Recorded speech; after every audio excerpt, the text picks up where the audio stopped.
ones.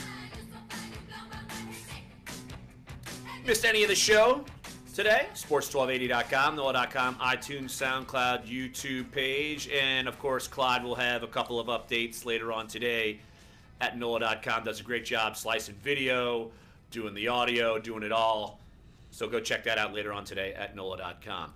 Derrius Guice did an interview last night on Sirius XM NFL Radio and said that one team asked him about his sexuality and another asked if his mother was essentially a prostitute.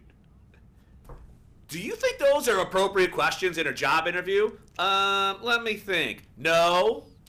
I mean, isn't that illegal?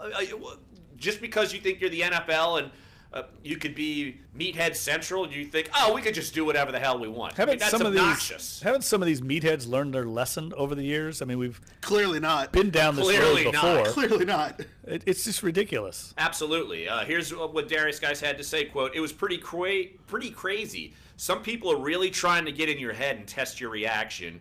He continued, "I go in one room and a team will ask me, do I like men, just to see my reaction. I go in another room, they'll try to bring up one of my family members or something and tell me, hey, I heard your mom sells herself. How do you feel about that?" And then Guy said that he was told to, quote unquote, come in prepared for anything like that.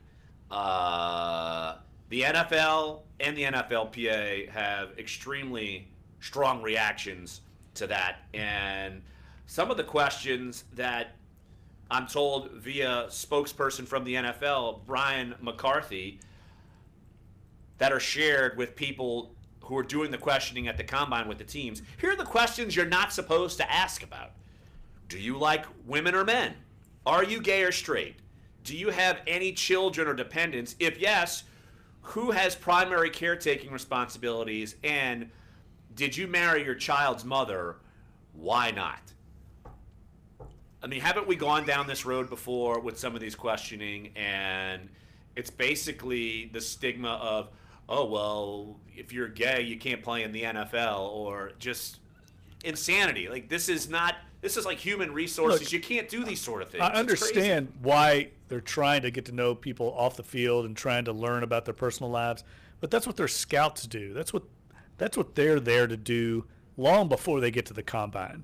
You know everything about a prospect for you. So a lot of it's just, I think, shock value, trying to see how players react, trying to see if they think on their feet, but come up with some better ways to do it than to get personal and get involved in their personal lives or ask something that crosses a line like that.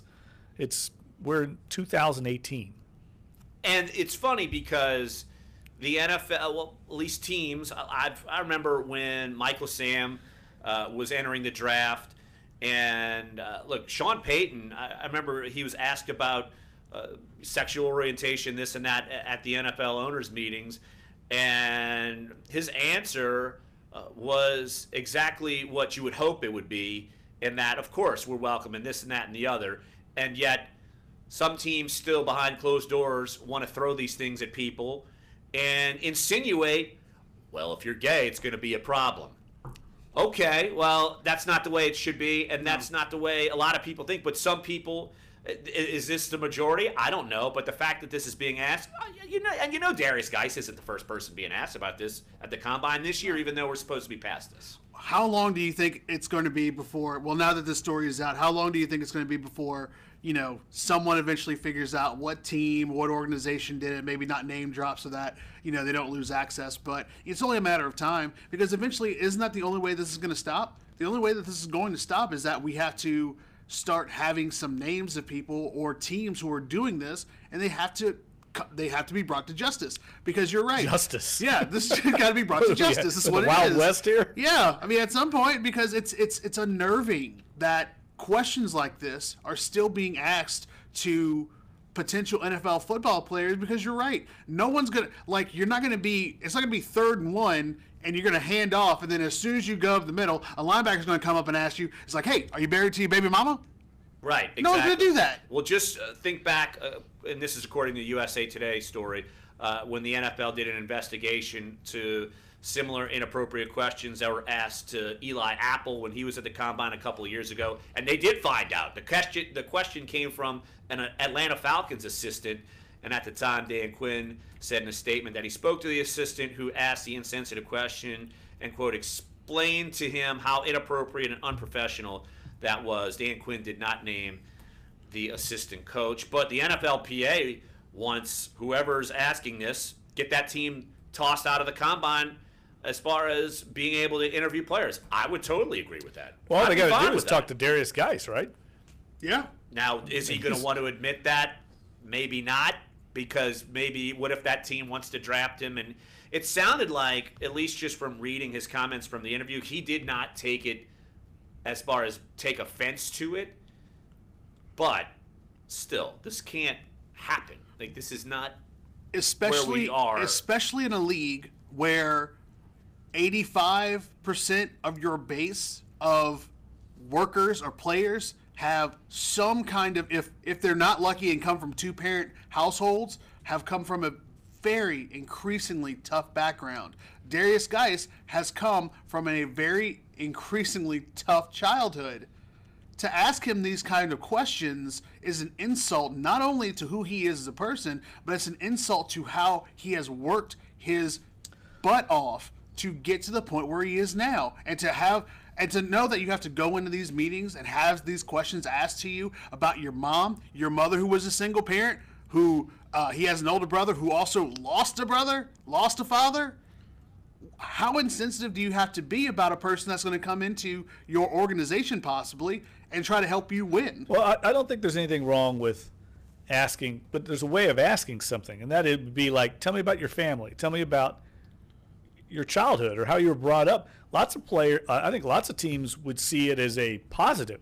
If you overcame a lot of these things and a lot, from a disadvantaged background, and you would see self-motivation, you'd see a lot of positive traits that teams would want. 2 minutes. But there's a way to ask it and get those answers without doing what you're saying, Clyde. Last I checked, if you're in a job interview and you're discriminated because of your sexual orientation, last I checked, that's illegal, right? Yeah. Am I right about that? Yeah. That's the fundamental problem with this whole thing. That's it. You can't do it in the real world, so why can you get away with it in the NFL? Well, no, Why do you think you can can't. do that? You're not supposed to. Right. But, I mean, there's a difference between discriminating against it and asking about it. You're not supposed to ask, but, I mean, there is a difference there. If you ask, you're basically insinuating, you take it a step further and say, well, why would you ask that? Because would it be a problem if you were? And then so guess what? We're not going to draft you. And you're coming into it with a pre prejudgmental attitude with it already, because you have already predetermined that this is going to be something that you have to ask about. I know, but I don't think it's always true if you ask about somebody's upbringing and family that you're insinuating it's a problem. You might want to know about it because genuinely, like I said, it could be viewed as a positive. I think it would be if I were trying to hire somebody and I saw them achieve to the level of the Combine and they overcome all these things. Guice's story is no secret, though. It's been played out publicly, and so you're just trying to do this to. I don't know what they're trying to get out of this. Shock value. Shock value should get you shocked right out of the Combine. The NFL has enough problems. It doesn't need to add any more like these. And I think the NFL and the NFLPA taking some strong stances. So, 20. all right. Want to thank Jim Derry. Want to thank Carl Benson. Good show coming up tomorrow as well. So come on back. Eric Asher coming up next today from noon to 2. 10 Chris Gordy, seconds. 2 to 4. Corey Johnson, 4 to 6. So stay with us. Sports 1280. And we will be back tomorrow. Dunc Holder.